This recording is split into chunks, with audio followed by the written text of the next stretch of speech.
Welcome to this new automotive news video for Saturday, April 11th, 2026. Today, we're going to talk about Peugeot, for whom the electric car adventure is turning into a real nightmare with a new series of problems affecting their batteries and especially their production. We'll also talk about BMW, which is betting on a type of engine technology that all the other manufacturers have already abandoned.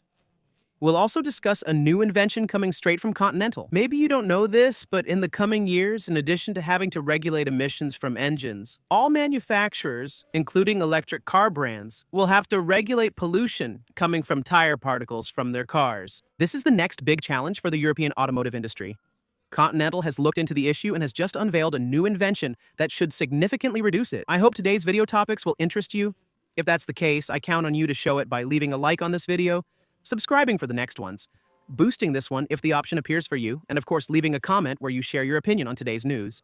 As I was saying, let's start by talking a bit about the troubles Peugeot is currently facing with its electric cars. They're not the only ones affected because in reality this concerns all the large electric cars from the Stellantis group, so that includes Citroën, DS, and even now some models from Opel. You might know this, I've already talked about it several times on my channel in recent months. There's a big problem with their batteries, and even more specifically, with their production. On several of these models, like for example the Peugeot 3008, 5008, the DS8, the Citroën C5, or even the Opel Grandland. Each time, Stellantis offers what it calls long-range versions, basically versions with bigger batteries, NMC batteries, which are made in the north of France, in Douvrin, at the ACC factories. For those who don't know, ACC is the battery company founded by Stellantis in partnership with Total Energy and Mercedes.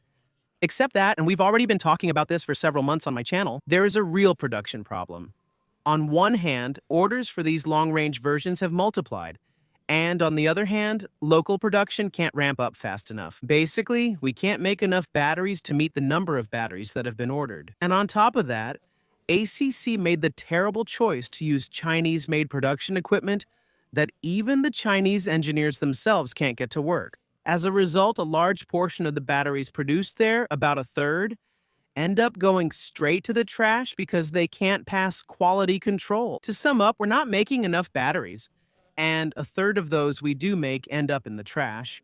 The situation was already quite complicated at the end of 2025, with Peugeot announcing about a one-year wait to receive its long-range 3008. For example, we've learned that the situation has gotten even worse in recent weeks. And now we're talking about not a delivery at the end of 2026, not even a delivery in the first quarter of 2027, but indeed a projected schedule. That means it could still change one way or the other in the second quarter of 2027. And that's not all. There's a nice cherry on top. Stellantis just announced that it will prioritize certain brands and certain customers. Stellantis explained that a large part of its buyers of long-range versions are professionals, meaning companies that buy cars from them for their corporate fleets. Well, Stellantis just decided that their orders, even if they were placed later, will be given priority. But on top of that, Stellantis announced that it is changing the priority of its brands. Until now, Stellantis tried to fulfill especially the orders for the DS8 long range, but now the priority will change and be given specifically to Peugeot, which means that if you are a private customer who bought a DS8 long range, the wait is going to be even longer, especially since, for now, even though Stellantis has announced a long-range version of the Opel Grandland, its orders are not open yet. That means when they do open, there's a good chance the delivery schedule will be delayed even further, because there will be even more batteries to supply, and we know that when there's a launch, the newly launched model always gets priority. To wrap up this topic, Stellantis still wanted to reassure its customers, explaining that to address this, it has launched a partnership with the Chinese company CATL to set up a new battery factory in Europe, in Spain. Except that first, we'll have to wait until the end of 2026 for the factory to be operational. And second, what Stellantis forgets to mention is that in this factory, apparently, only LFP batteries will be produced, not the NMC ones that those long-range models need. I also wanted to talk to you a little about BMW, which continues to do things differently from everyone else, and confirms that several new models will be arriving in the lineup with hydrogen. Hydrogen that almost everyone has abandoned, since all the brands have decided to focus almost exclusively on plug-in hybrid gasoline and electric vehicles. That's not new. We already knew BMW was working on hydrogen. We even know that the first new hydrogen model in the lineup will be the X5, which as a result will be offered in many different versions. A fully electric one, a hydrogen one, a plug-in hybrid, a gasoline engine, and a diesel engine. The news today is that BMW is sharing a bit about the hydrogen storage system on its cars. It's a new technology that they've called hydrogen flat storage. In fact, there will be 7 different hydrogen tanks on the vehicle, all connected to each other, and it will work with a valve system that decides which tank should send hydrogen to the engine. These are high-pressure, highly secure tanks.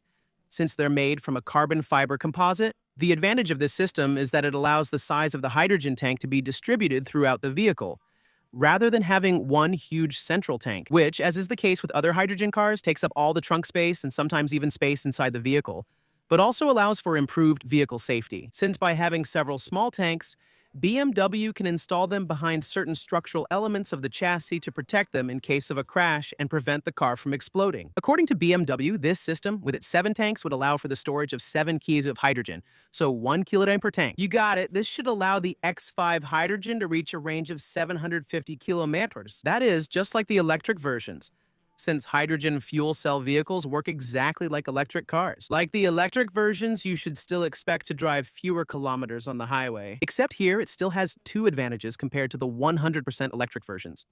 The first is the charging time. Since we're talking about a hydrogen fill-up, in quotes, that would take about 5 minutes compared to probably more than 20 minutes for the 100% electric versions, ideal then for customers in a hurry. BMW also explained that optimizing production lines, all X5 versions will be made on the same lines, will enable economies of scale. There was a very strong chance that the 100% hydrogen version of the X5 would ultimately be cheaper than the classic 100% electric version. And I remind you that in either case, whether you choose a 100% electric version or a hydrogen version, there is no CO2 penalty on these cars and no weight penalty either. Both benefit from exactly the same reductions. To conclude, I wanted to share an unusual innovation from Continental. As I mentioned earlier in this video, the next major challenge for the European automotive industry, it's not especially about CO2, it's not especially about particles related to engine emissions, but it's about particles related to tire pollution. That's going to be quite a challenge to manage, because this concerns absolutely all cars. Not just combustion engine cars, but also electric cars, and maybe even more so electric cars. They are often heavier by several hundred kilos and usually have larger wheels, with bigger tires because you need wider tires to handle, without losing grip, the power and instant torque of electric motors. Currently, there are no tire standards, but that will change with new European regulations. Euro 7 was supposed to introduce these standards in 2027, but it was postponed because it was seen as unfeasible and counterproductive. Electric vehicles would likely be most penalized by this measure, and currently they are clearly not the top sellers. So it's not a good idea to add a potential tax surcharge that would make them even harder to sell. Well, Continental has developed a new system, in partnership with a German university, a system that's more or less like vacuum cleaners. Basically, fans that would literally be attached behind the wheels of the vehicle, and that would simply be able to suck up tire particles while the vehicle is driving. But it wouldn't stop there. An advanced sensor system could detect airborne particles around the wheel and determine whether they're from tires or brakes.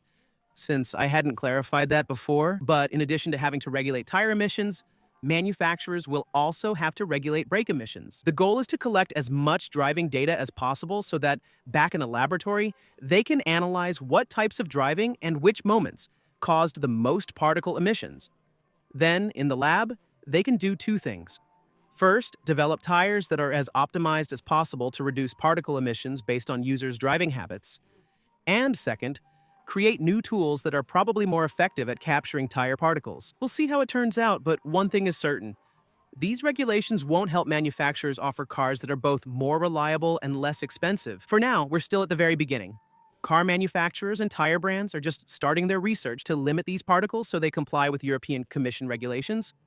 There's absolutely no guarantee that this system will become mandatory or even become the standard. What is certain is that if this does happen, it will mean more equipment to install on cars, which paradoxically makes cars heavier. That will lead to higher fuel consumption and more tire usage.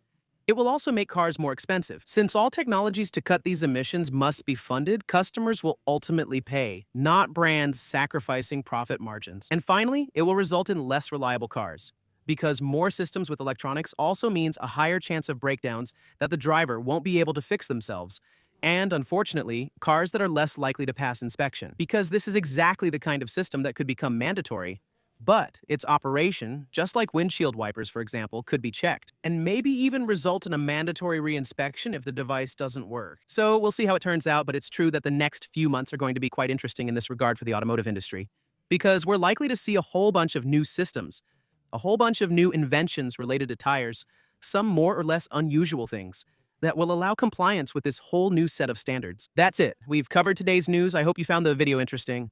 We'll see each other again tomorrow for the last one of the week. In the meantime, feel free to leave a like on this one, subscribe for the next ones, or become a supporter by clicking the join button. Thank you both for watching this one. See you tomorrow. Bye.